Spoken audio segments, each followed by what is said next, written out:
السلام علیکم، میں ہوں امیر علی اور آپ دیکھ رہے ہیں مڈل کلاس پوڈ کاسٹ۔ آج کے ایپیسوڈ کے جو ہمارے مہمان ہیں ان کا اگر میں تعارف کر رہا ہوں تو وہ ایک معروف عالم دین ہیں، امام و خطیب ہیں، اور اس کے ساتھ وہ ایک ٹیچر بھی ہیں، مولانا عبید اللہ۔ السلام علیکم۔ وعلیکم السلام ورحمۃ سب سے اللہ پہلے تو وبرکاتہ۔ آپ کا بہت بہت شکریہ پوڈ کاسٹ میں۔ آپ کا بھی بہت بہت شکریہ کہ آپ نے ہمیں مدعو کیا اپنے اس کام میں، اس چینل پہ لے کر آئے۔ اللہ پاک آپ کے اس چینل کو اور برکت ترقی نصیب فرمائے۔ شکریہ۔ اچھا، سب سے پہلا میرا یہ سوال ہے خدا کے تعارف سے ریلیٹڈ۔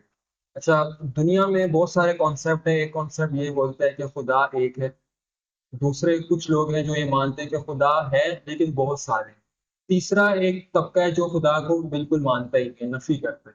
تو اللہ تعالیٰ اپنے بندوں سے اور انسانوں سے اپنا تعارف کیسے کرواتے ہیں، اس کے بارے میں ذرا۔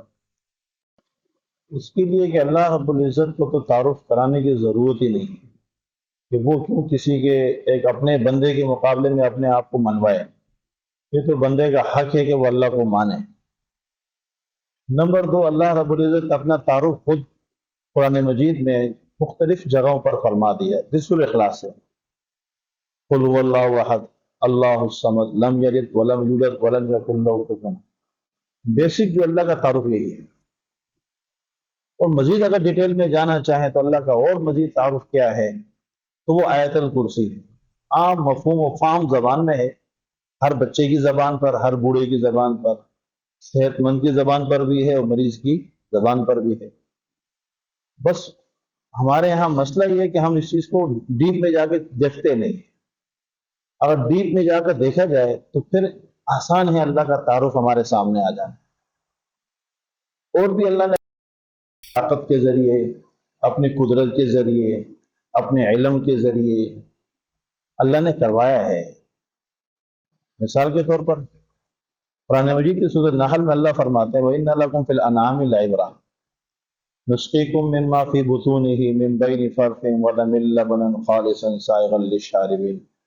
بہترین تعارف ہے۔ اگر آپ نے اللہ کو پہچاننا ہے تو آپ ایک اپنے سامنے دودھ کا کپ اور دودھ کا جو گلاس ہے، اللہ کا تعارف ہی ہے۔ اس میں سفیدی کہاں سے آئی ہے؟ ہمارے ہاں جتنی بھی مشروبات بنتی ہیں تو وہ ایک حد تک جا کے اس کا جو کلر ہوتا ہے وہ جگہ بیٹھ جاتا ہے، پانی اوپر آ جاتا ہے۔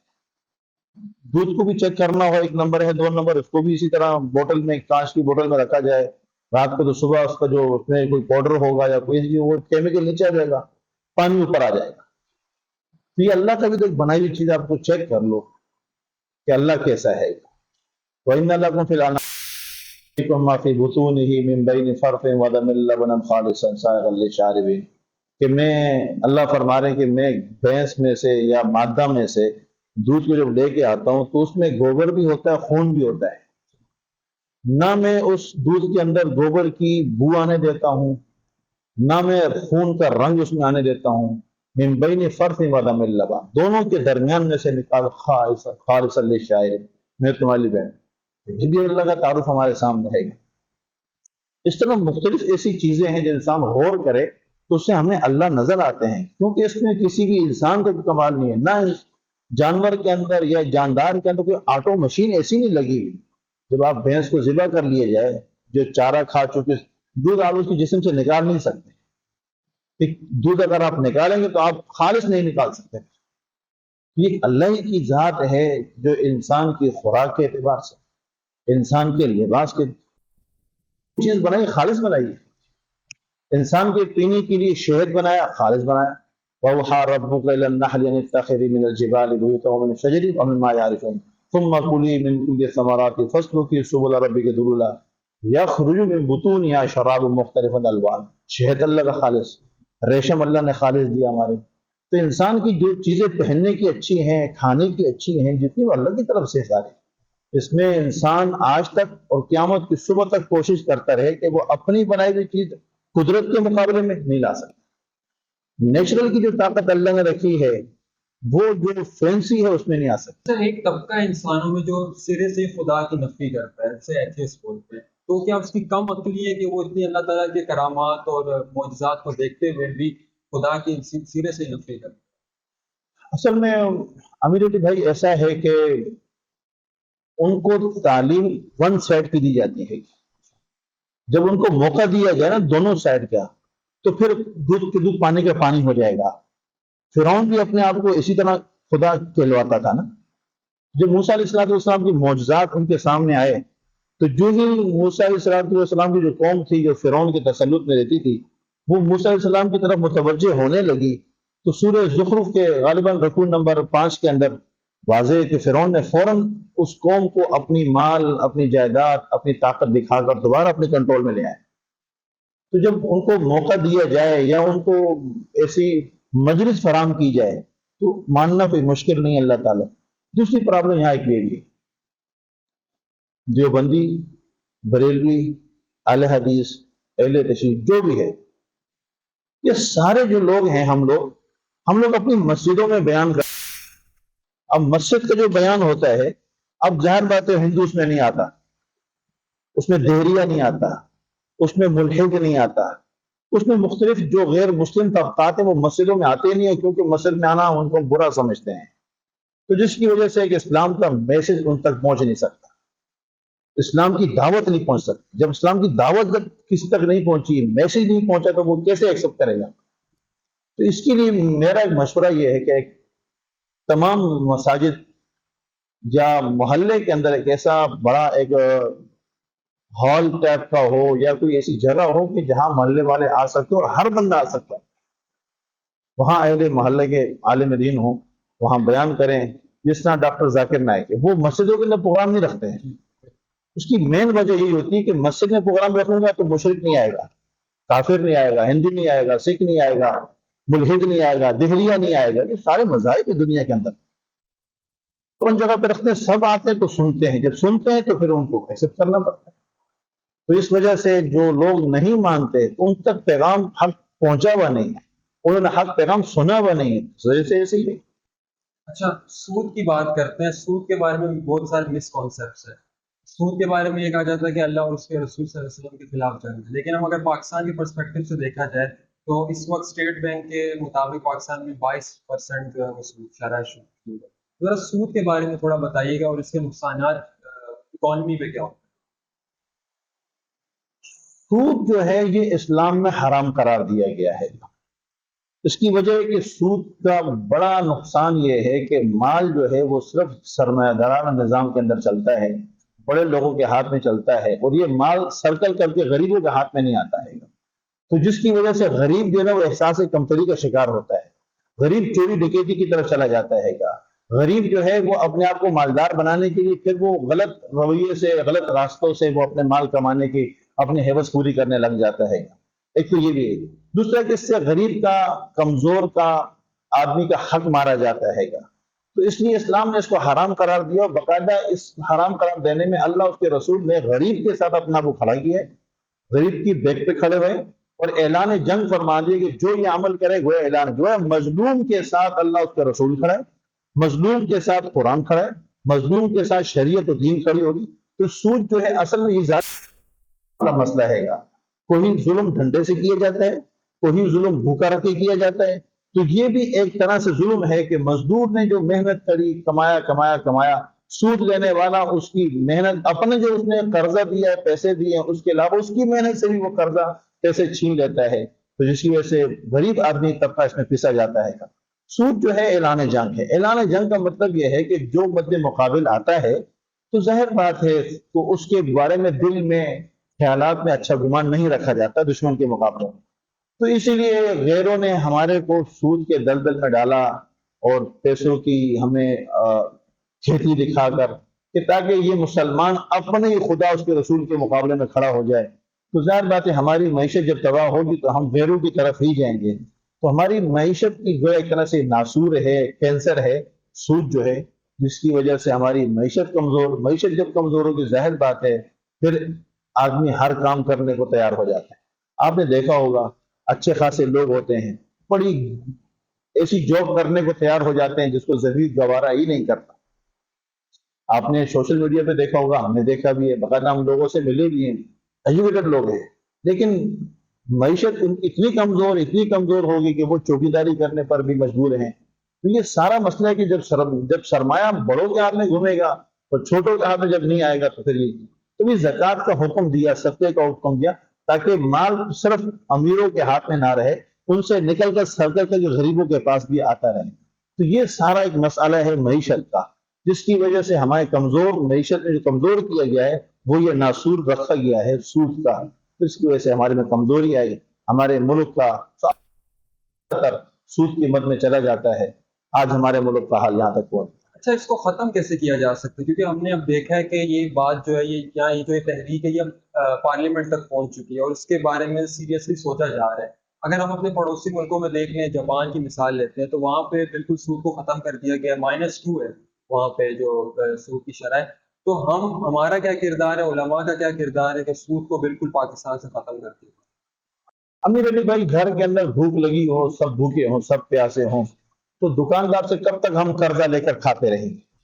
تو سربراہ جو گھر کا ہوتا ہے وہ سوچتا ہے کہ میرے گھر کی کون سی ایسی چیز ہے کہ جس کو میں بیچ کر اپنے گھر کی بھوک مٹا سکوں اور اپنے آپ کو اسٹیبل کر سکوں اور کوئی کام کاج شروع کر سکوں۔ کتنے لوگ آپ نے بھی دیکھے، میں نے بھی دیکھے، وہ اپنے گھر والوں کو گولڈ بیچ کر اپنا گھر کا راشن پورا کرتے ہیں، چھوٹا سا ٹھیلا لگاتے ہیں چپس کا، کوئی گولا گنڈے کا، کوئی جوس کا، وہ لگا کر اپنے گھر کا سسٹم بھی چلا لیتے ہیں۔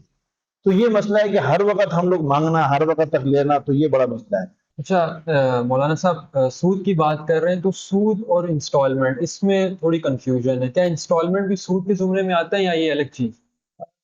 نہیں، اس میں فرق ہے گا، بس صرف سمجھنے میں فرق ہے، جی باقی ان دونوں چیزوں میں فرق ہے گا۔ اگر وہ لینے والے دینے والے دونوں فریقین جو ہیں وہ ایک چیز کو طے کر لیتے ہیں، اماؤنٹ طے کر لیتے ہیں، تو اس کی قسطیں طے کر لیتے ہیں، کوئی حرج نہیں، تو ایزی کوئی ایشو نہیں ہے اس میں، اچھا، یہ جائز عمل ہے؟ بالکل جائز ہے، اس میں کوئی وہ نہیں۔ ہاں، کچھ شرائط اس میں اگر ایسی لگا دی جائیں کہ پیمنٹ وقت پر نہ ہونے کی وجہ سے آپ کو پلنٹی میں یہ دینا پڑے گا، تو پھر وہ ایک سود کی طرف بات چلی جاتی ہے، تو اس لیے پھر اس کو باریک بینی سے دیکھنا پڑتا ہے مسئلے کو۔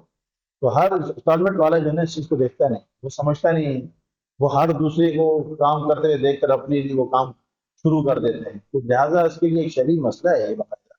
انسٹالمنٹ کے اندر بھی سود کا مسئلے آتے ہیں، ایسے نہیں کہ نہیں آتے، آتے ہیں اور نہیں بھی آتے، اس کے دونوں سلسلے۔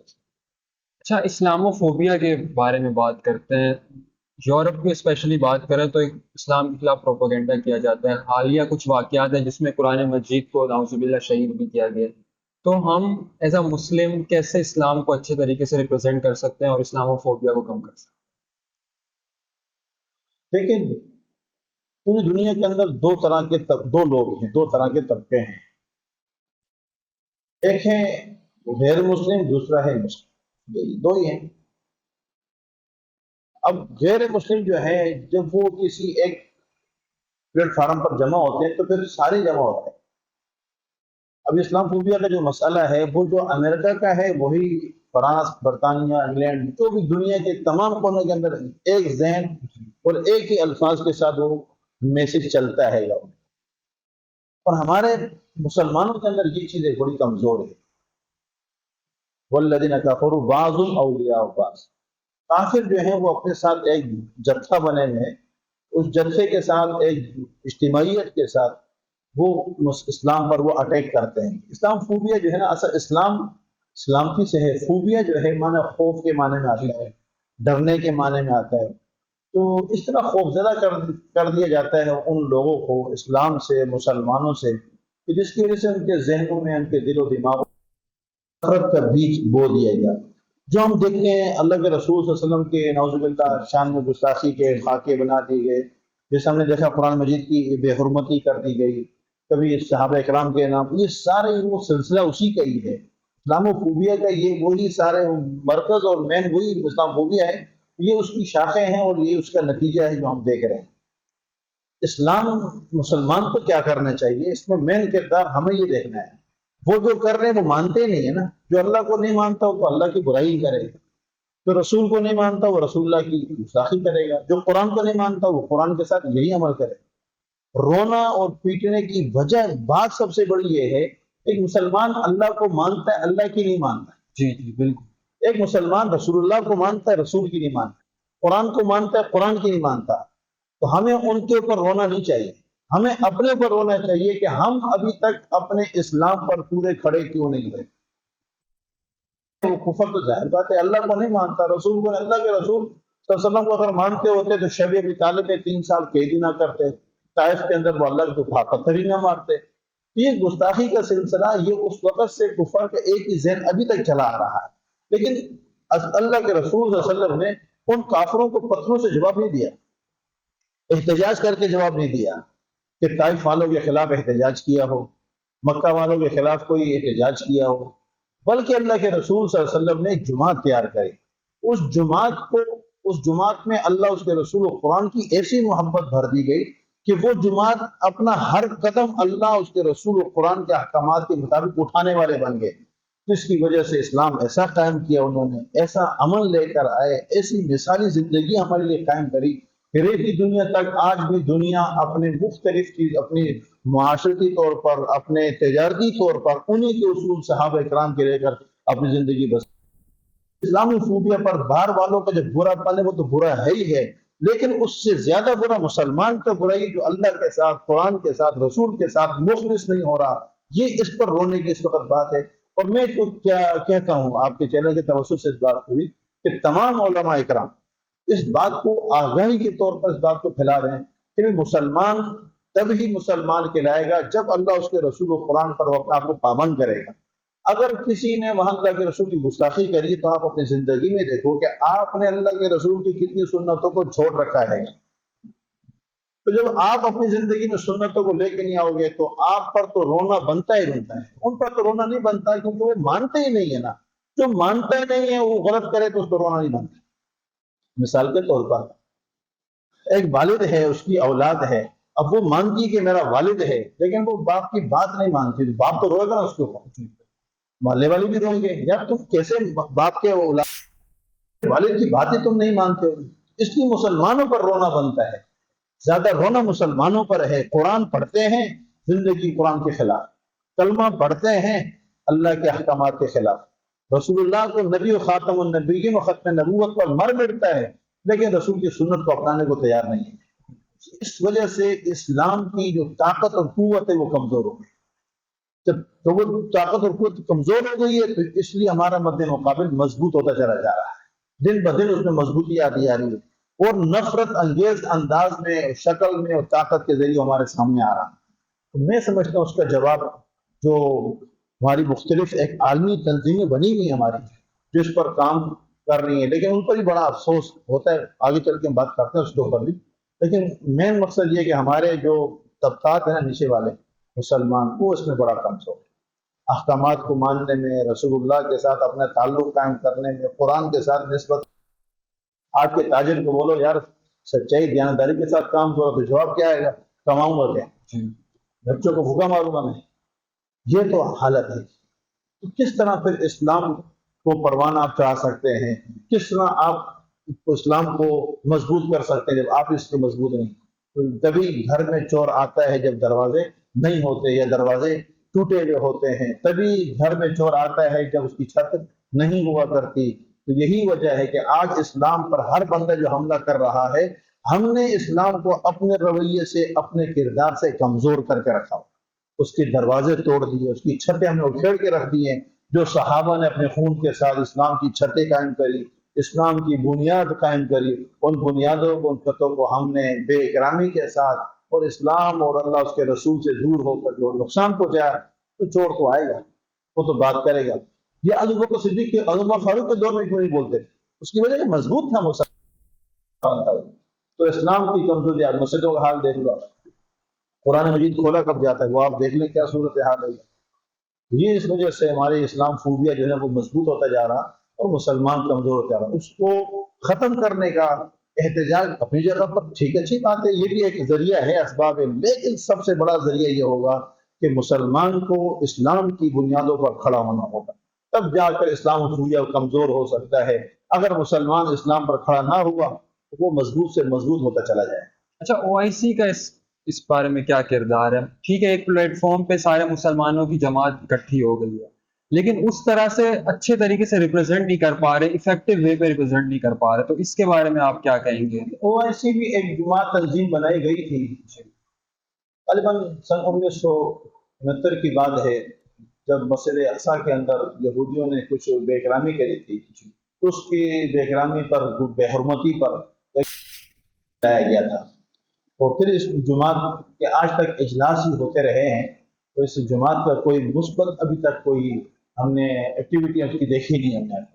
لیکن شکر اللہ کا یہ بھی اللہ کی غنیمت، ایک جماعت ہے تو صحیح، بولتی تو ہے، لیکن اب واللہ عالم کیا اس میں پرابلم ہے کہ یہ اپنی بات کو یا منوا نہیں پا رہی، یا اپنی بات اپنا مدعا اپنا کیس صحیح طرح آگے رکھ نہیں پا رہی۔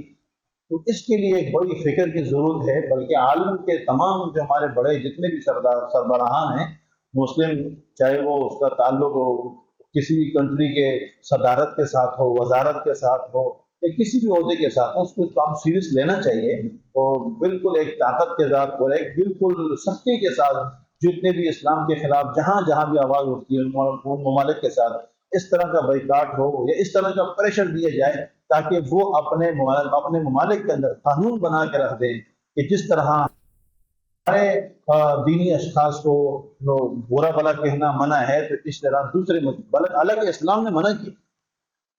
آپ نے اچھی بات کری، اسلام نے تو منع کر دیا، اسلام تو بالکل ہی اجازت ہی نہیں دیتا کہ آپ کسی موسیٰ علیہ السلام کو، عیسیٰ علیہ السلام کو، عزیر علیہ السلام کا برا بلا کرو۔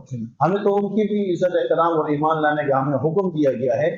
تو اس وجہ سے اسلام کا تو بالکل واضح ایک پیغام ہے کہ ہم کسی کے خلاف نہیں ہیں، نہ کسی نبی کے، نہ کسی کتاب کے، نہ کسی قوم کے، ہمیں تو کسی واضح پیغام دیا گیا ہے۔ تو یہ جو ہوا، اس کی جو تنظیم ہماری ہے کہ اسلامی تنظیم، فلاحی تنظیم ہے، اس کو بھی چاہیے کہ ایسے اچھے کردار کے ساتھ اور اچھے ایک جماعت کے ساتھ اس کا ثبوت دے کہ کسی بھی ملک کے اندر ہمارے اسلام کے جتنے بھی شاعر اسلام ہیں، چاہے اللہ تعالیٰ کی ذات ہے، رسول اللہ کی ذات ہے، قرآن مجید ہماری مقدس کتاب ہے، بیت اللہ شریف ہے، مسجد نبوی ہے، اذان ہے، تو ان کے خلاف کوئی بھی کسی طرح سے اگر کوئی بھی ملک میں اگر ہو تو وہاں جا کر کیس اور بڑے اچھے انداز سے لڑا جائے، تاکہ کوئی کسی کیس کا فیصلہ آئے گا تب جا کر یہ چیزیں آہستہ آہستہ کم بھی ہوں گی، اور جو وہ اسی کی تنظیمیں یہ مضبوط سے مضبوط ہوتی جائیں گی۔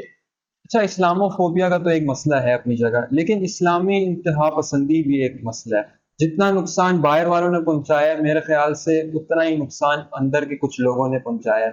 اسلام کا لبادہ اوڑھ کے اسلام کے خلاف ہی کام کر رہے ہیں۔ تو اسلامی انتہا پسندی کو کیسے ختم کیا جاتا ہے؟ جیسے کہ آپ نے حالیہ واقعات بھی دیکھا ہوگا، شیعہ اور سنی اختلافات، جس کی وجہ سے بہت سارے نقصانات ہوئے مسلم امہ کو۔ تو اس کو کیسے کم کیا جا سکتا ہے اور بھائی چارے کو کیسے فروغ دیا جا سکتا ہے؟ مختلف ہمارے ہاں جماعتیں ہیں، اہل تشیع ہے، اہل حدیث ہے، بریلوی ہے، دیوبندی حضرات ہیں، ان کے تمام وہ حضرات جو ممبروں پر بیٹھتے ہیں، فیض وغیرہ ہیں، یہاں سے مثبت ایک پیغام ہونا چاہیے، کیونکہ یہاں عوام سنتی ہے اپنے عالم دین کو، اپنے بیان کرنے والے سنتی ہے۔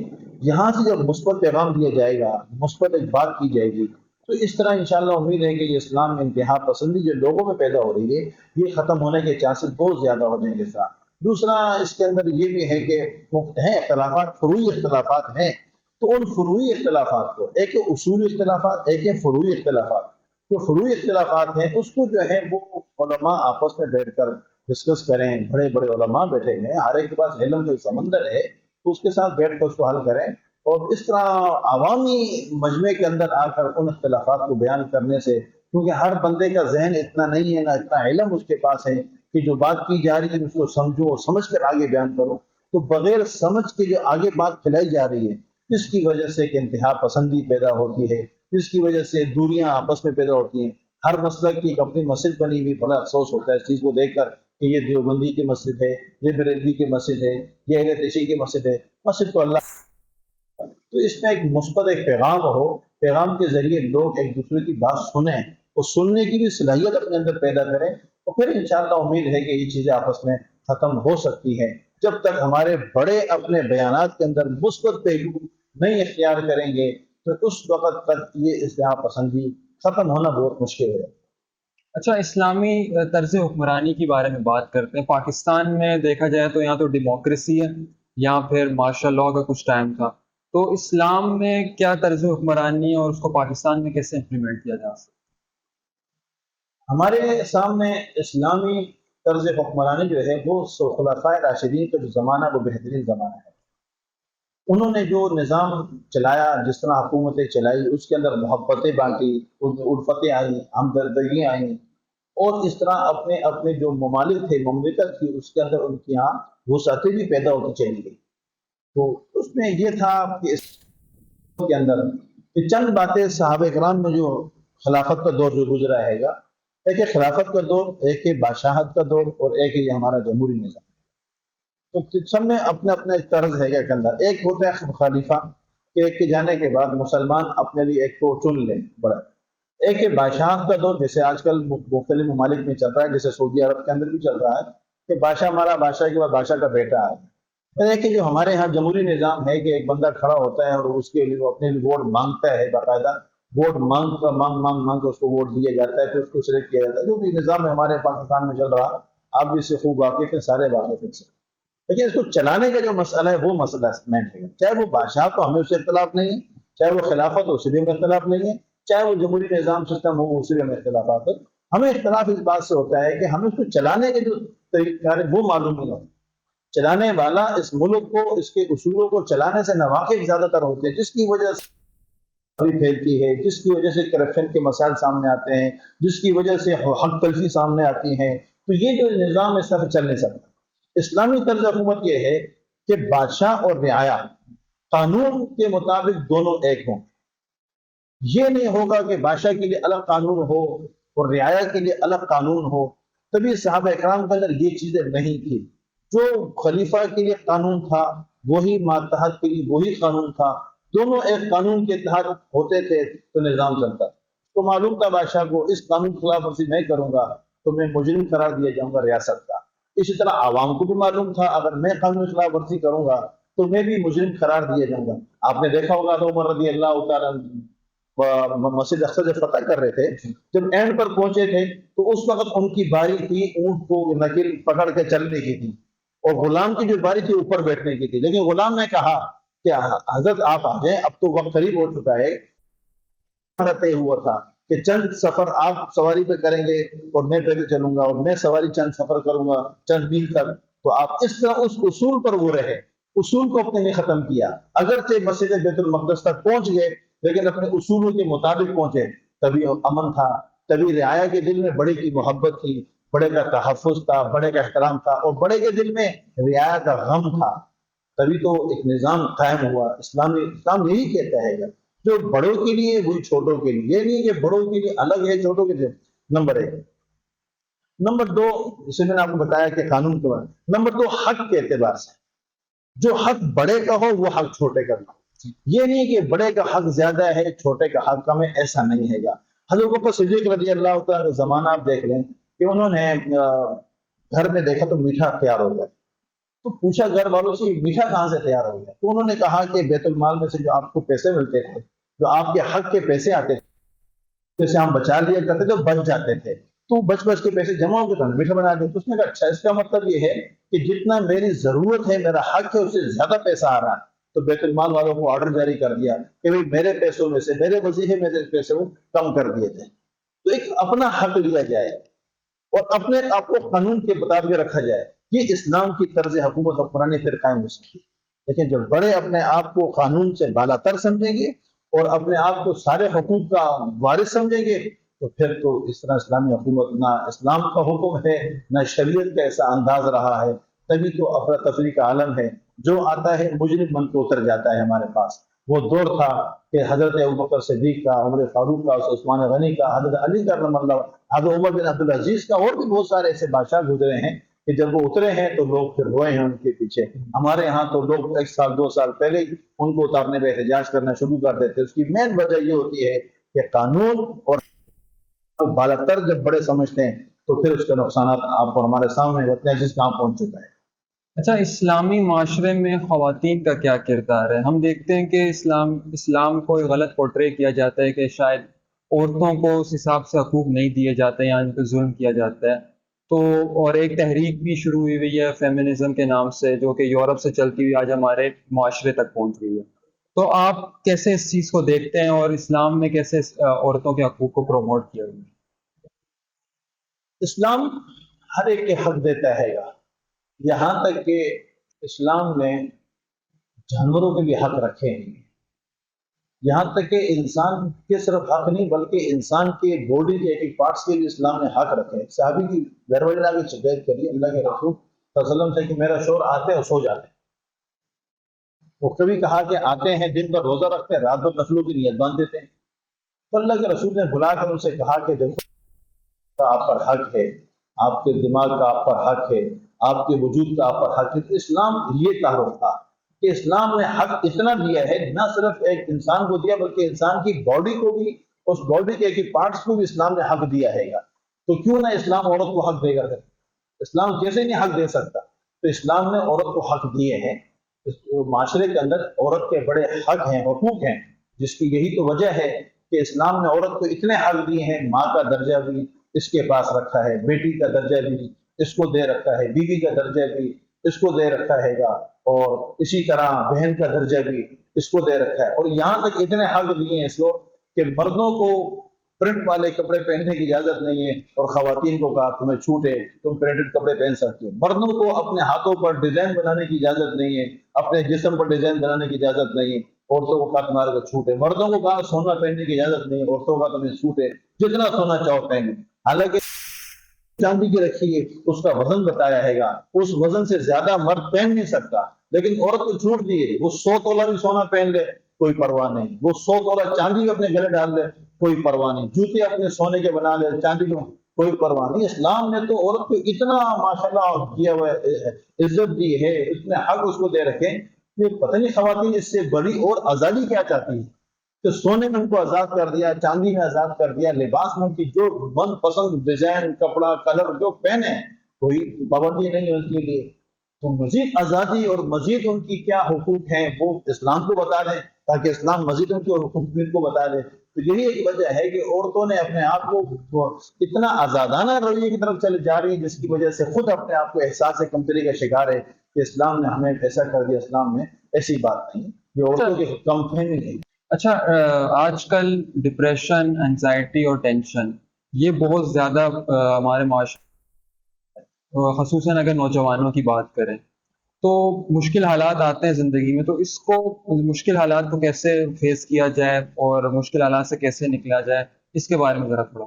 امیر علی بھائی، ہمارے نبی صلی اللہ علیہ وسلم کی جو زندگی ہے وہ ایسی کامل زندگی ہے، ایسی کامل زندگی ہے کہ کوئی ایسا پہلو اللہ کے رسول نے چھوڑا ہی نہیں کہ جو اپنی امت کے لیے اس کی تعلیم اس کے اندر نہ ہو. یہاں تک کہ آپ نے دیکھا ہوگا جہاں دنیا کے اندر سر فہرست وہ لوگ جو دنیا میں پاپولر بھی ہیں، جن کی مشہوری بھی ہے، ان میں سر فہرست ہمارے نبی صلی اللہ علیہ وسلم کا نام غیروں نے لکھا ہے. سبحان وہ ہم نے بک نہیں بنائی ہے، وہ ریکارڈ ہم نے قائم نہیں کرا ہوا، وہ غیروں نے قائم کرا ہے. اور اس کے سب ٹاپ پر اللہ کے رسول صلی اللہ علیہ وسلم کا نام لکھا ہوا ہے. مسلمانوں کی جیت تو یہیں سے جیت ہوئی. اسلام و خوبیہ والوں کا جواب ہے یہ ہمارے لیے، ہماری طرف سے، کہ ہماری جیت یہ ہے سب کے ٹاپ پر اللہ کے رسول کا نام بھی تم نے لکھا ہے، تو اس کا مطلب برحق ہے تو آپ نے لکھا ہے گا. تو اللہ کے رسول نے اپنی زندگی میں تمام پہلو دی ہے، اس کی تعلیم دی ہے. یہ جو آپ نے جو سوال میرے ساتھ کیا ہے، اس سوال کا جواب اللہ کے رسول کے زبان سے یہ ہے کہ قناعت اختیار کر. قناعت. آج ہم نے قناعت اختیار نہیں کر رکھی. یعنی اگر ہمیں جو وقت میسر ہے اسی پر ہم کھا کر، اسی میں رہ کر، اسی کو پہن کر، اسی کو پی کر ہم صبر کر لیں، انسان کبھی پریشان نہیں ہوگا. انسان کی پریشانی تب بڑھ جاتی ہے جب وہ اپنے اندر قناعت کو ہٹا کر لالچ کو پیدا کرتا ہے، حرص کو پیدا کرتا ہے. اس کی پھر انسان کے لیے پریشانیاں ہی پریشانیاں ہیں. کیوں صحابہ اکرام ایک کھجور کھاتے تھے اور میدان کے اندر اتر جایا کرتے تھے؟ ایک کھجور کھاتے تھے پورے دن کا روزہ گزر جاتا تھا. وہ قناعت. ایک کھجور پر قناعت کری ہے، ایک لباس میں انہوں نے قناعت کری ہے. حضرت عمر فاروق رضی اللہ عنہ خطبہ دے رہے ہیں، بند لگے کہہ سکتے تھے میں بھی مومن ہوں، میں تو خلیفہ ہوں، میرے لیے سوٹ ایسا ہونا چاہیے.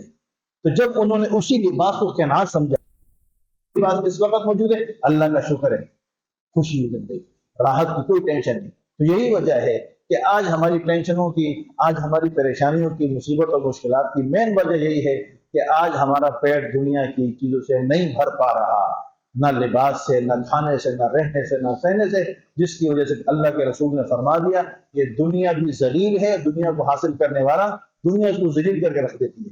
یہ آپ کا جو سوال ہے اس کے اندر یہ جواب ہے کہ دنیا کا حصول جو ہے وہ انسان کو کبھی نہیں آ سکتا. جو اس کے لیے جلتا رہے گا اس کو ذلیل کروائے گی، رسوا کرائے گی، تھکا دے گی، ہاتھ میں اس کے یہ نہیں آئے گی. تو قناعت جو اللہ نے تمہیں دے رکھا ہے اس پر آپ صبر کریں اور اسی کو آپ استعمال کریں، اللہ کا شکر ادا کریں، انشاءاللہ پریشانیاں بالکل، یہ بہت بڑا وظیفہ ہے، یہ سب پیروں سے بڑا پیر اور سب اماموں سے بڑا امام رسول اللہ صلی اللہ علیہ وسلم کا وظیفہ ہے۔ میری یہ تعلیم نوجوانوں کو پیغام ہے اور ہر پریشان آدمی کے لیے پیغام ہے، جو ہے اسی پر آپ قناعت کریں، اسی پر صبر کریں اور اسی پر شکر بھی کریں، تو امید ہے اللہ تعالیٰ ساری پریشانیاں اسی عمل سے ختم کر دے گا۔